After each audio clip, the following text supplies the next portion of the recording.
GMGAGE, what is going on, ladies and gentlemen? We are back for another episode of Cup of Joe with Web3 Joe. That's Web3 Job Ops and Events, your hub, headquarters, and home base for all things Web3 talent and recruitment. They power these spaces. We're here every Wednesday, 9:30 a.m. Pacific, 12:30 p.m. Eastern, doing our best to fill this next 30, 40 minutes with as much value as possible. We do that by bringing on legends from the crypto space, Web3 space, who have gotten their foot in the door professionally and succeeded in their roles to come over here and tell us a little bit about how you can do the same thing and find your dream role in the space. Today, we're very excited to have two special guests with us, Mr. Erod. He's the head of marketing at Symbiotic, and Mr. Arjun Khalsi. He's the chief of growth at Covalent. He's also ex-Fuel Network, Mantle, and Polygon. Gentlemen, thank you so much for stopping by and hanging out with us today. I'll throw the mic over to Arjun first. Arjun, how are you doing? Happy Wednesday. Hello, hello. Am I audible? Can you guys hear me properly? Yes, sir. Loud and clear. Awesome. No, I'm doing great. And thank you so much for having me. And yeah, Wednesday is going pretty well. Charts are looking kind of interesting. So I've just been observing since morning. Hyperliquid went up like crazy. So it's just been like one of those weirdo days. Like I think we live in this bizarro world now where like gold is going crazy, silver is kind of going also crazy. Yeah, what about Bitcoin? I don't know. So yeah, it's just been like looking at some of the charts this morning, trying to figure out and make sense of stuff. Yeah, never a boring day in our space. Love to see it. By the way, I said your name correctly, right, Arjun? Yeah, that was you got it right the first time. Okay. Awesome. Beautiful, beautiful. Erod, I would love to throw the mic over to you. How are you doing, family? Happy Wednesday. Thank you so much for stopping by our show today. Hey, thanks for having me, man. It's an honor. It's another Wednesday, right? Full of work, full of things to do. Just keeping up with the market, seeing what's been going on lately, and just happy to be here, man. Every day is a good day.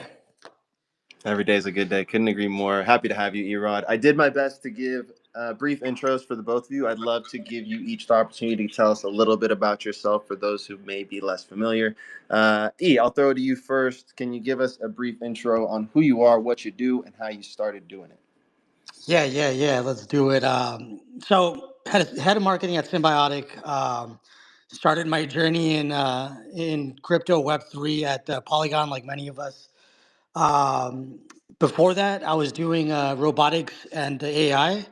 So, we deployed a bunch of cool robots in dynamic environments. And I got into marketing, honestly, in college. I was part of the events board. We put on, a lot of great shows. We had, guys like Kendrick Lamar, we had The Roots, Bone Thugs. And that really just pulled me into like, the marketing path. And from there, it's just history, just been digging in, doing work and trying to get better at my craft. Amazing. Well, we're happy to have you with us here with us today. Arjun, I'd love to ask you the same question, a brief intro on who you are, what you do, and how you got started doing it. Sure thing, sure thing. So been in crypto since 2016. So my background's mostly enterprise tech, software engineering. Started like how most of us did in the space. And then 2016, I read the Bitcoin white paper. Kind of was a life-changing moment for me. Interestingly, at the time, I was also doing AI. So I was we were building technology for self-driving vehicles. Unfortunately, AI was not very sexy at the time. so, so we ended up like exiting that company. And then in 2020, I decided to do Web3 full time, like I always wanted to. So I started with Matic Network, then which then grew to Polygon, and then I was there for quite some time. Post that, I helped scale Mantle Network. Then I went to Fuel Network. So I've been in many different projects, invested in many of them, been advising them as well. And now I'm building Covalent. So at Covalent, sort of we build data infrastructure and APIs to easily access on-chain data. And now we're building an AI inference layer on top of that, so that you can interact and with this data and action things with natural language and do all sorts of interesting things, which AI now allows us to do now that we have great data access. So this is kind of what I'm doing right now. And for me again, like even in the enterprise side, prior to blockchain, I was always in growth roles, so something which I always loved doing. So it just kind of made sense to do the same thing in Web3, and it's been a awesome journey ever since. Kind of hard to think of a time when AI wasn't the most popular topic in the world. It feels Bro, like it was a tough time. Like, because there was this whole period where Elon Musk kept promising self-driving cars and it never happened. And then, there was this, I remember it was like 2020 when like many of our investors at the time told us, like, guys, this is never gonna happen. So, you need to like, so interesting times, and funny how quickly the world can change sometimes. yeah, especially in the world of crypto. What would you say are some of your favorite milestones and accomplishments to look back on your time professionally in Web3 so far, Arjun? Web3 wise, I think the Polygon journey was super interesting. When I joined, mainnet had just gone live, and we had to scale all the teams, do all the partnerships. So I was head of BD there for almost like I think almost 2.5 years, 3 years almost. So I think that was really fun time where I got to do a bunch of interesting things, got to learn a lot, and operate at like really large scale. Post that, I think even Mantle was a really fun and interesting experience. Working closely with an exchange and scaling that team and going from 0 to 1 there. So most of my life has just been mostly 0 to 1 scaling, especially in Web3. So I think that those are like journeys I really look fondly upon. I think Fuel Network was also a very interesting alt VM kind of journey. And now, back to AI after like a hiatus of 5 years. So I think looking back, it's been mostly just, all just essentially seeing the Web3 space grow from literally zero to where it is today. Now that we have some of the largest banks and governments now getting into it, so it's been awesome. And I think just being a part of that story for that long has been like I can't be thankful enough to be a part of this. So yeah. Yeah, I can only imagine, man. I've been here since 21 as a DGen and 22 professionally, still a DGen, but I can't imagine the things you've seen since 2016, how much the landscape must have changed since then. Erod, I would love to throw the same question to you. What are some of your favorite milestones or things to look back on your time professionally so far in Web3? Oh boy, definitely Polygon. I think I'll sort of riff off Arjun's response. I think the great thing about Polygon was that you had a lot of free range to sort of go out there and discover. And at the time, I was leading GTM for consumer products, so like the bridge and anything that was like consumer facing, and then also a little bit of developer tooling. And in my time there, I think I was there for just under 2 years. I got to take maybe like 12 different products to market, all very different products, um, experimental. And so just getting to learn about the different audiences, their needs, sort of, how to take these different products to market, bringing in, the right partners, bringing in the right integrations, leveraging events was a big thing, right? I think one of the most underrated pieces of advice for people is there are so many resources within your company if you just go and ask around. And if you go to BD or if you go to the events people, they're likely planning things with other folks at other organizations that you can piggyback on. And so that's what I did a lot of. Got into some really cool events, promoted some really big launches, and at the end of the day, we saw some really great success. I think the bridge at the time was like the second most used dApp on Ethereum. We did a lot of volume, and people just generally liked it. We got into usability studies where we really try to learn from the user their pain points, where they ran into friction, and just try to dissect that entire process. So then we could take all those insights back to the engineering team, to the devs, and say, hey, we saw these things in the market. Can we address them? And it was just a self-iterating loop, right? And we just kept getting better. And that, I mean, that's always something I'm going to be proud of, right? It was one of the most used products. Well, congratulations genuinely to the both of you on all of your accomplishments and your path up to this point in Web3. As cliche as it is, I still think we're early somewhat. And I'm confident that you both have a long way to go. Hopefully that's true for the rest of us as well. And on that note, let's go ahead and dive into the nitty gritty, the practical stuff. How to get hired in Web3. By the way, shout out to everybody in here. I see Brian, I see Diggy, I see Falco, Juicy. Shout out to Min. Shout out to anybody listening or recording, whether that's on X, YouTube, or Spotify. We appreciate you. Let's talk about how to get the conversation started with a potential employer. For folks listening, I'll throw it over to Arjun first. What is some advice you can give to folks on getting the conversation started with a potential employer here in Web3 they're interested in potentially working with? So Web3 essentially is a pretty small world, right? So I think number one, if you can get referred there, like for example, a referral would go a long way because this is very typical in industries which are either very early or generally low trust, right? So in Web3, there's been so many scams, so there's like this element of low trust. So as a result, like relationships and referrals go a long way. So this is kind of why I always tell people that if you have a role in mind, try to find someone close to that role. So if you can get referred there, you're past the sort of you've passed the scammer test in some sense, right? And you're really seen as legit. I think that's the first door you need to sort of get past. I think secondly, whatever role you're applying for, it's best to have some proof of work for that. I think Web3 is unique in the sense that where you can openly contribute to projects, and even some of the biggest, like the CEOs and founders of some of the biggest projects in Web3 are also like very humble people. So you can like literally reach out to them for advice. So you can contribute to projects, you can do a lot of things. And if you find a project or a role which really speaks to you and you'd like to, and where you feel you'd be a great fit, I think having some proof of work there is like super important. I think, while, I also agree that we are still early, you know, I, I still feel that you have to, at least I think crypto is mature to that point where you need to like understand the space, you need to have done your research, you need to have some proof of work, some sense of contribution, something you've done which is relevant to the role. I think a lot of these things also sound like basics, but this is kind of what is missing in Web3 for a long period of time. So I think having some of those things in place, like references, proof of work, is super important. And again, I always like advise people that if you are joining a project, join a project who's who sort of whose roadmap or whose product or values vibe with you.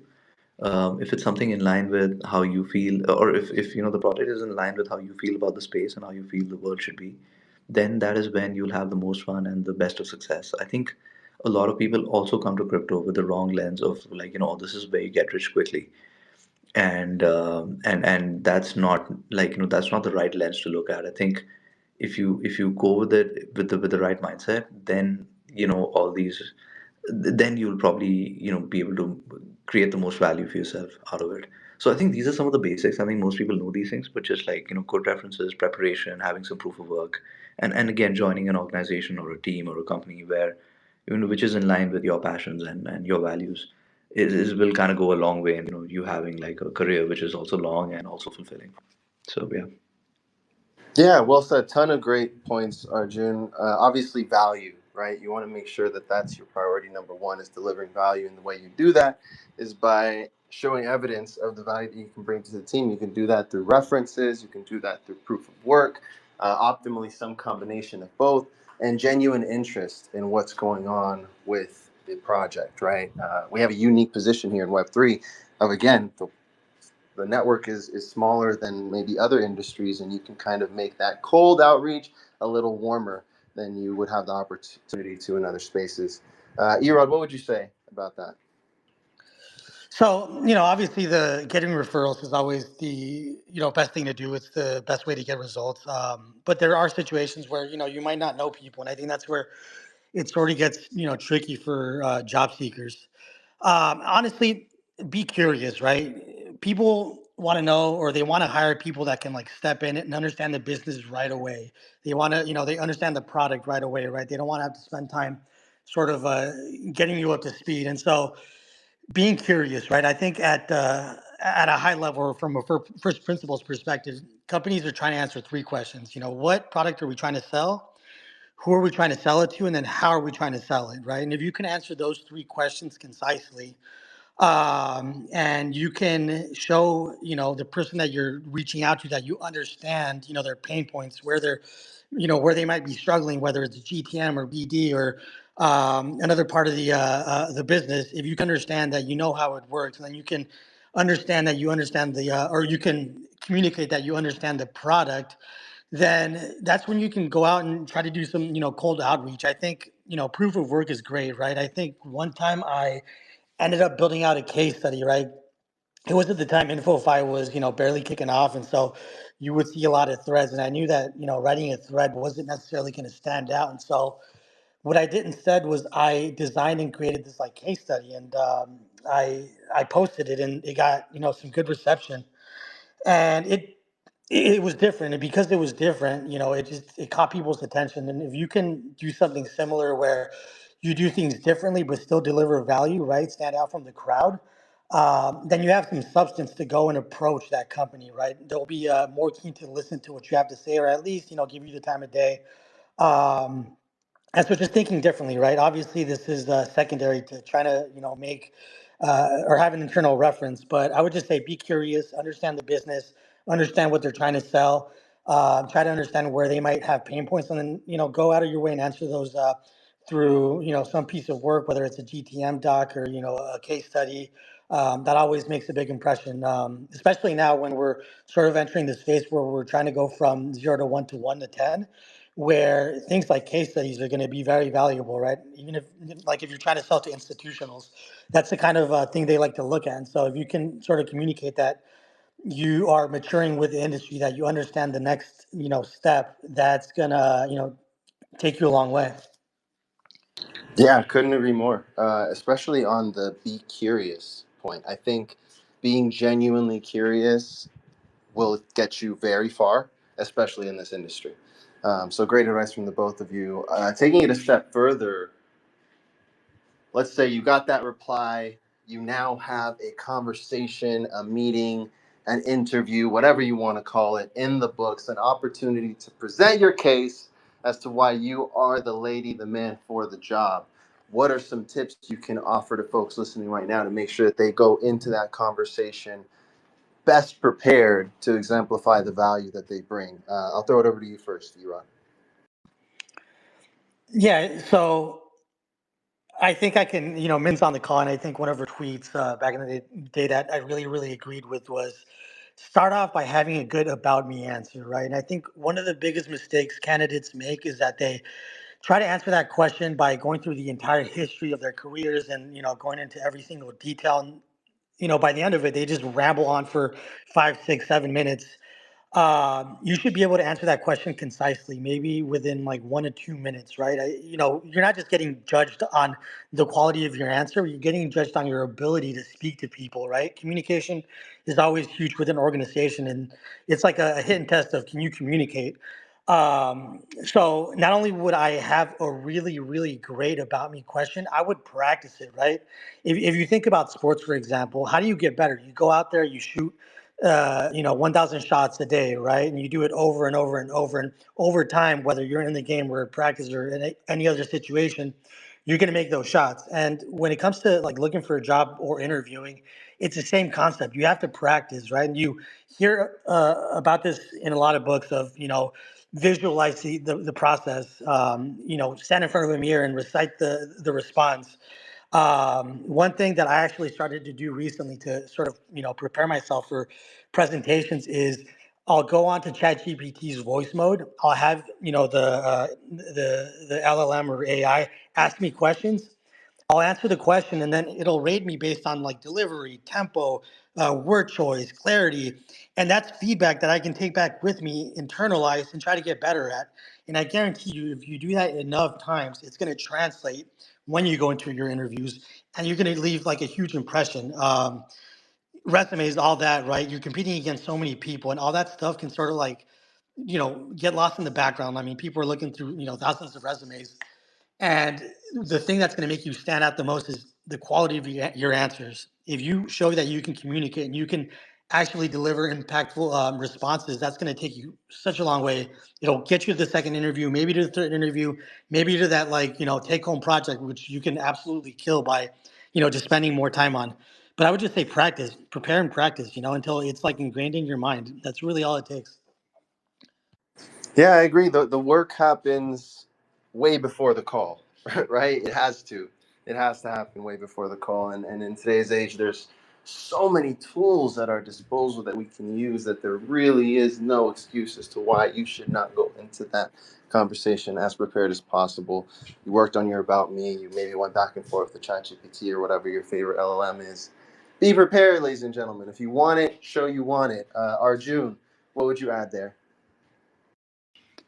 Yeah, I think Eurod's covered it really, really well. I would just say maybe to add to that, some of the things which I typically do is, or what I tell people to do also is try to understand the direction of the company, because sometimes what you think is valuable to the company may not be what the company is looking for or the team is looking for, and there are like easy clues there. So if you look at their marketing posts, if you look at, so I'll give you an example, right? So if I had to figure out the company and I wanted to know the direction they were heading in, at least based on public information, I would like number one, I would look at the job listings they have. So if I look at all the job listings or all the openings they have, gives me a sense of the direction they're thinking in. Secondly, I would look at sort of their tweets and the public information they put out there, which gives you a sense of the kind of users they're looking to attract. Then I would look at any sort of marketing programs, anything which they have live, which gives me a sense of, okay, like this is how, or this is the kind of ICP they're looking for. And then I would look at if I can find like maybe a podcast or something like that, or maybe a Twitter space which the founder may have, or somebody from the core team may have attended, which also gives me more context. So all of this doesn't take too much time, by the way. Like this is maybe like a few hours of preparation, but if you can do these things and have a really clear idea of the direction the company is heading in, this can give you a serious edge, because Web3 teams are not big. Like I think Hyperliquid in some sense has now become like the new blueprint of like, team. They should just be 11 or 12 people in a crypto team. And I can see more and more teams, reduce in size. Like, I've seen many successful teams now, like just 20 people maybe, or 25, or, if you have more than 30 people, it seems excessive at this point. So teams are small. And what that means is you're usually one hop away from the founder, or most likely working directly with the founder. And I think when you are able to talk business and essentially talk about the goals of the company and how you would help like sort of create a positive impact there, it's like an immediate sort of, it immediately catches anyone's eye, because this just shows that not only have you put in the time and the effort, but then you also understand the business, you understand the direction of the company, you understand what's important. Another way could be some sort of white space analysis. So sometimes, when I look at companies, I feel that, oh, companies doing X, but they could very easily be doing Y. Like there's a white space which they haven't looked at, and it could be for any number of reasons, right? Maybe there's a deliberate reason why they didn't do that, but sometimes there are white spaces out there. So if you can come prepared to the interview, and you're able to like provide a unique opinion or insight, which would help the company, it usually helps a lot. Like this is kind of something which has helped me a lot over the years in my career, that whatever I've read, whatever is out there, I always try to, form my own opinion on things. And this is super important, because, these days when I interview people, I see a lot of people who sound super smart, right?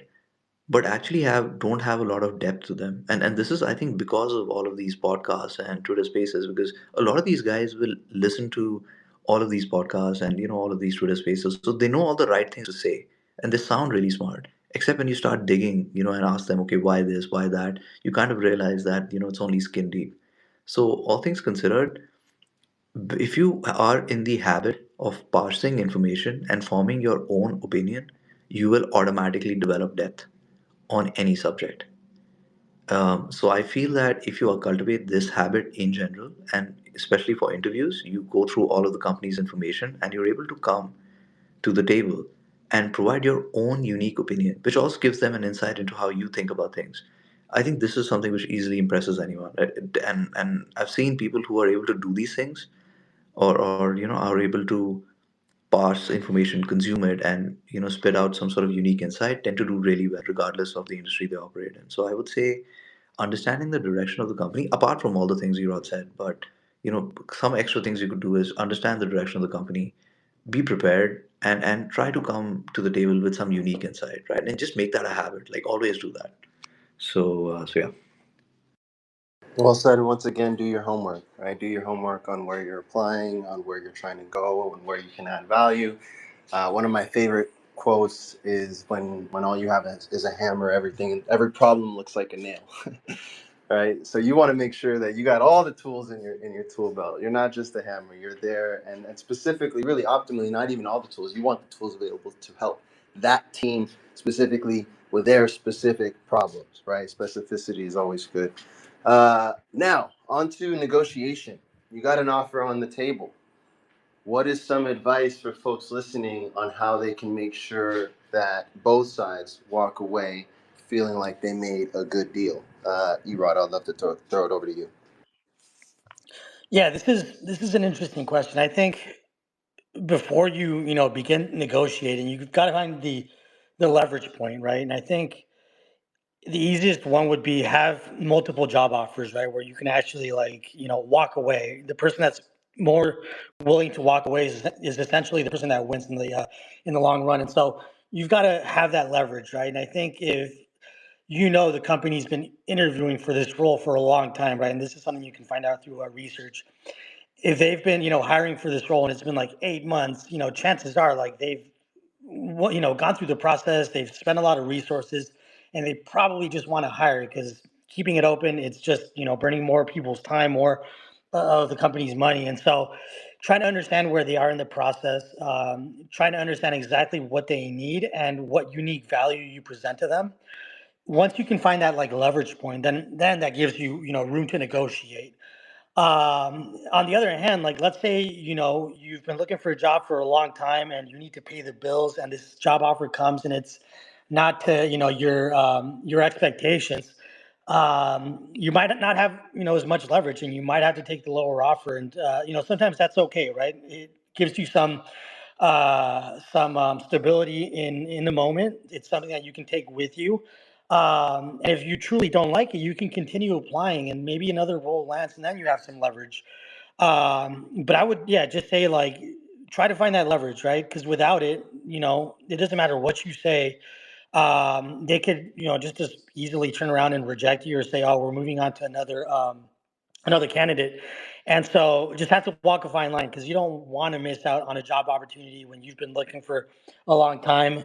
And yeah, it just depends where you are in your life. I would just say, think very carefully. Of course, you can, come up with like market rates and say this or that and collect different data and information, but try to build real leverage is what I would say. Yeah, as always, self awareness is important, right? Self awareness is important. Understand your needs, their needs. Try to find a win-win as best you can, but understand only you can make that decision. Arjun, what would you like to add there? I think there are also so outside of like ultimately in life you get what you negotiate, right? You don't get what you deserve in some sense. So it's super important to sort of be willing to negotiate, and like how Erod also rightly said that you have to also be keep in mind that if it's not up to expectations, it's better to walk away, right, than to be unhappy all the time. So you have to sort of be willing to take that decision. I think all things considered, if whenever you get an offer, there is also the industry trend line is not a bad metric to go on. It gives you a sense of what the other the competing pool of candidates might be willing to offer. But I think you have to be cognizant of your own value. You're a unique person, and maybe you can do unique things that other people can't. So there is value in that, and what that also means is that you can sometimes negotiate the offer in creative ways. So, for example, in Web3, let's assume you're applying for some role, and let's assume they're able to maybe not give you as much of, let's say, fixed salary or whatever have you. You can always negotiate for maybe more equity or more tokens or something like that, depending on your risk or appetite and how you look at the space. So there's also this thing of offer construction where you there are different ways in which you can get what you want, and sometimes equity or tokens can sometimes mean a lot more upside. Sometimes, again, it can also maybe not mean that, but sometimes it does work out really well. So there are ways in which you can construct the offer which works for you and for the company both. So you have to be willing to like sort of uh, you know go halfway as well. If you want the other company, if you want your company or your potential employer to also walk that road, then you also have to be willing to walk with them and then find a place where it works for both of you, because at the end of the day the realities of the market are the same for you and for your employer, right? There are candidates out there. Sometimes you can sometimes feel that you have more leverage than you really do. and it is competitive out there. It's also competitive for the companies. Everyone wants talented people. So I think being willing, being willing to walk away, but also being willing to go halfway and being able to construct an offer which works is, I think, super important versus just being like, hey, this is what I want. If you can't meet it, then I walk. Which I feel, again, could be the right decision, but sometimes can also show that you're unwilling to, um, I don't want to use the way compromise, but you're unwilling to solve problems. You're unwilling to problem solve and find a way in which you can both the parties can get what they want. So yeah. Well said, Arjun. Looking at the big picture is important. And again, these are decisions that only you can make as an individual, each of you listening, but they are things that you have to make sure that you consider, right? So definitely appreciate each of you bringing light to that. We have under 10 minutes left on our show, so we're going to move over to our closing questions and start winding down the space. My first closing question is for Erod. What is your favorite and least favorite part of working in crypto? Oh boy, I feel like this is a loaded question. Let's see. I think my favorite part about working in crypto is that the space is very much still undefined, right? We've got a lot of technology. We lack the products, right? I think people sometimes confuse those two things, but they're very, very, different things. And the fact that you can do the exploration, the fact that you can go out and try to retrofit your tech into a product is not an opportunity that you're going to get in very many industries outside of maybe like AI robotics. Um, so again, being curious, trying to find ways to like productize, the the tech, going out and talking to people and doing research and running usability studies. Is this a product that people actually need, or am I just, satisfying like an internal desire? Being able to, step back and just like answer those questions is a big first step. I think the my least favorite thing about working in crypto, and this might be an unpopular opinion, I don't know, but I don't like that people, double down on crypto Twitter so much, right? I don't think it's entirely representative of the customer base that you should be going after. I think if you're not very careful or very focused on what you're trying to build, getting feedback from crypto Twitter can send you in the wrong direction. And so it's good for community building, it's good for branding, but I don't like that we lean into it too much or we rely on it too much, right? We need to create our spaces beyond just the Twitter sphere, the X sphere. We need to go into LinkedIn. Maybe there's interesting people there. I'm a big fan of boots on the ground where you do a lot of meetups or you go to universities, you do guest lectures, that kind of thing, right? Explore what's out there, what is beyond just the crypto uh, Twitter sphere, whatever you want to call it. And I mean, yeah, I would just say that, right? I would just double down on other things. Just be curious. Try to find new pockets where you might find success in Signal. Well said. Well said. Arjun, what would you say are your least favorite and favorite part of working in crypto? I would say favorite part is definitely, you can't help but feel that you're part of technology and a movement which will, have huge impact on the world, right? So we already see that with finance and what's happening. I think, uh, the some of the promises of crypto are going to be realized very soon, especially now with stable coins and with privacy. Like there are certain problems only Web3 can solve. So you can't help but feel that you are making the world in some sense a better place. This is kind of what got me in the first place. I think the least favorite part is that, um, with crypto and Web3 for the longest period of time, there was this huge, sort of, you could say, information asymmetry, right? Where a lot of people didn't really understand crypto or understand Web3.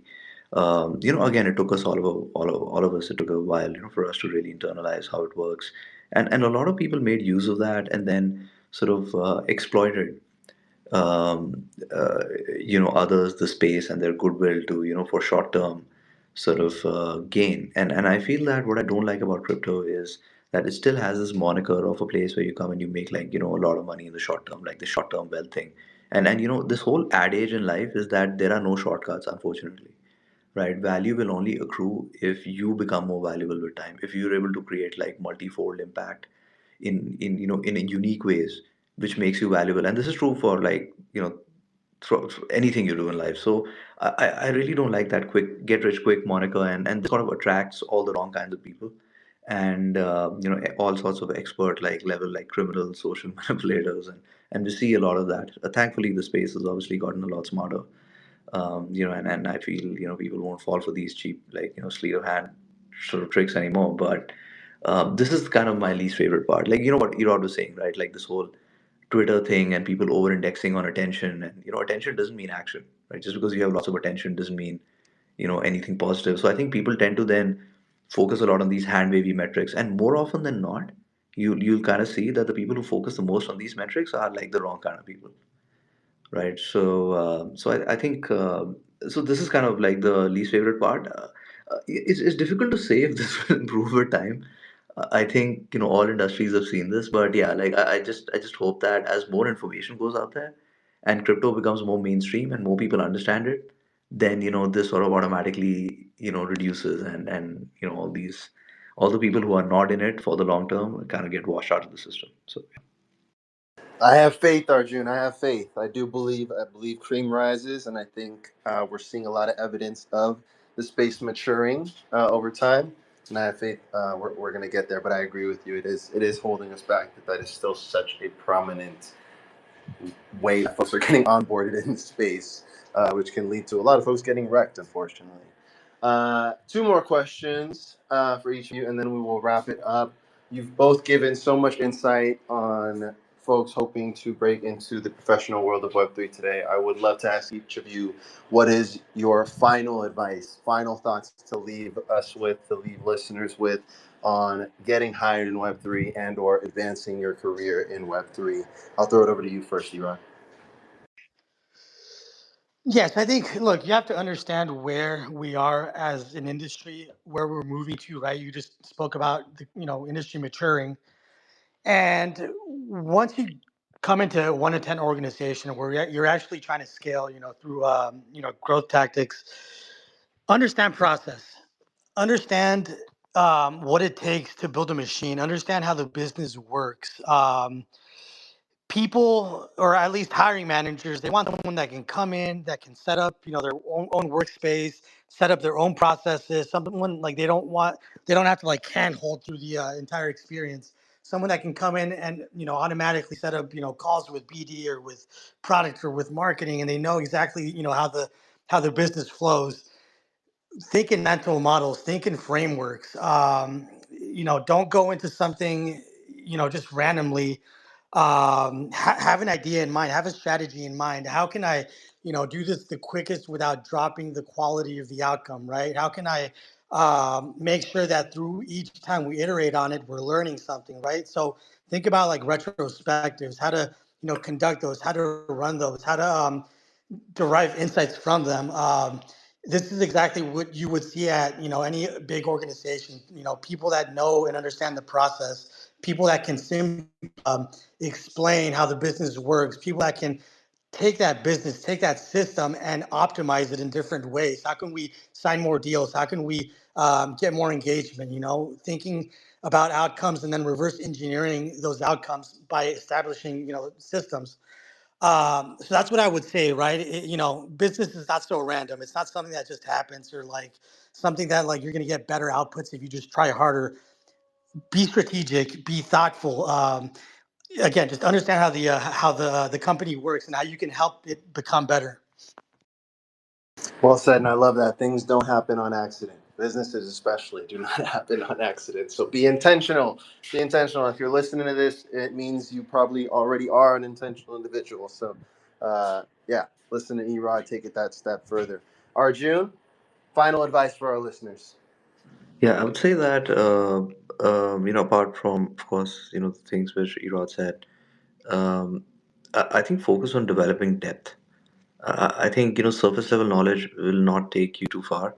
That has become a commodity now. So I think having a depth of understanding, and like we were discussing earlier, that really understanding why the space is the way it is? How does it move?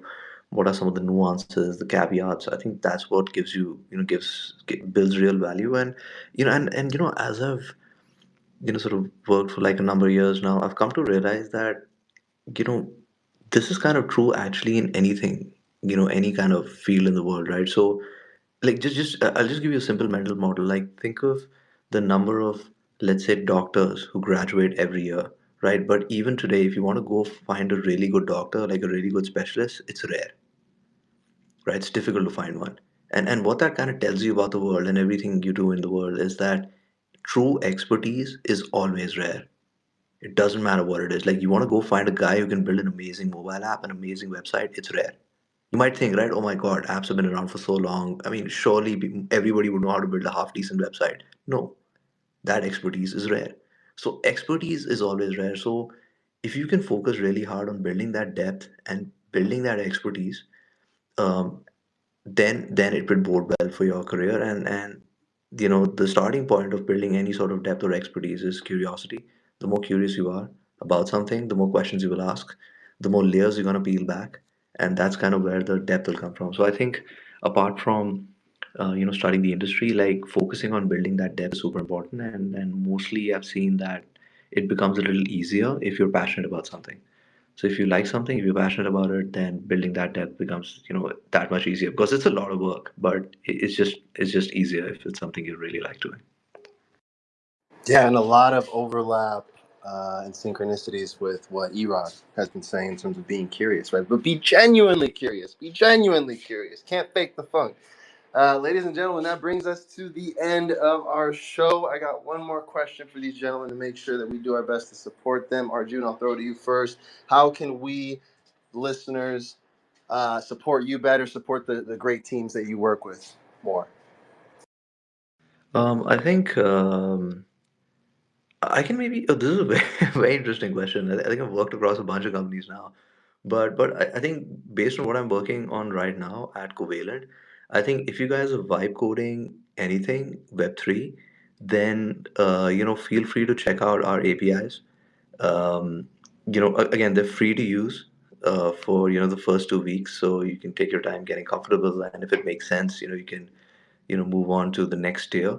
But please do try out our APIs. I think you'd be surprised at the kind of performance we've built and also the kind of breadth we have. So if you're building anything multi-chain, anything like that would be interesting. I think with AI and vibe coding tools, building applications is now becoming easier than ever. And I think all of us, used to have these ideas, right? That, oh God, why doesn't somebody build this or build that? And now it's actually possible and it's getting easier.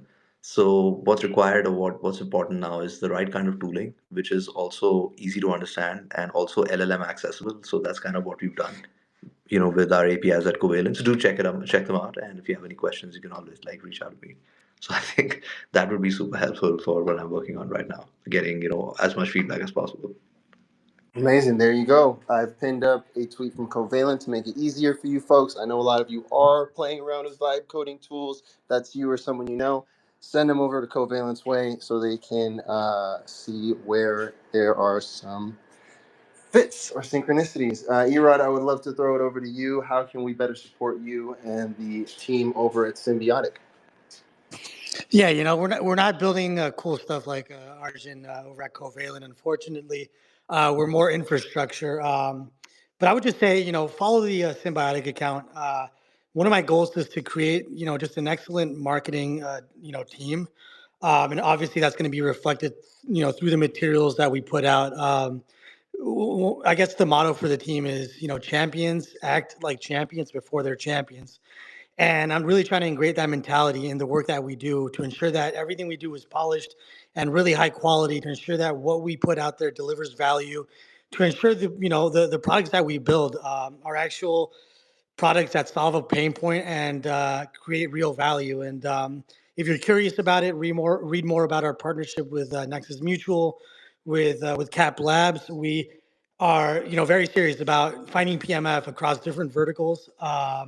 And I just hope that it's sort of inspirational or an example to the rest of the industry of what they can do, of how they can productize the tech to deliver real value, of how for marketers, how they can do marketing to really just make messaging and campaigns resonate. And so, just be on the lookout. Really good things ahead. Important work you guys are doing over there. We all know, whether it's us or someone we know, a friend or us again, that has gotten really excited about a product or service and maybe wanted to ship it a little sooner than needed before realizing, hey, where does this actually fit into the market? So super relevant work going on over at Symbiotic. Make sure to show them love. I went ahead and pinned up a tweet from them to make it easy for you guys as well. And that has been our show, ladies and gentlemen. This has been Cup of Joe, episode 36. Once again, final thank you to Erod. Final thank you to Arjun for stopping by and dropping all the game. Arjun, Erod, final words before we get up out of here. Thank you so much once again for stopping by.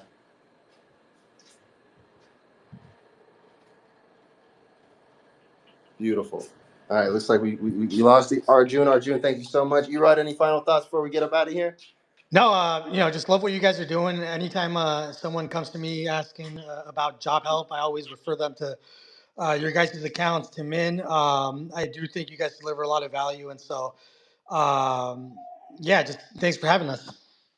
Amazing, Erod, you're the man. Arjun, looks like we got you back. Any final thoughts before we get up out of here? No, I would just say thank you for putting this up. I think it's something which should help a lot of people as well who are applying for Web3 jobs. So I think we should do this more often. And yeah, thank you everyone for listening as well. Absolutely. Welcome back anytime. I will probably bug each of you sometime in the future to come back and share more insights. Until then, stay blessed. Shout out to Symbiotic. Shout out to Covalent. Shout out to everybody in here, Iceman, Pretem, Rector, anybody listening to the recording, whether it's here on X, YouTube, or Spotify. We appreciate you. We hope to see you back here next week. And until then, y'all know the drill. Take care, and we will see you soon.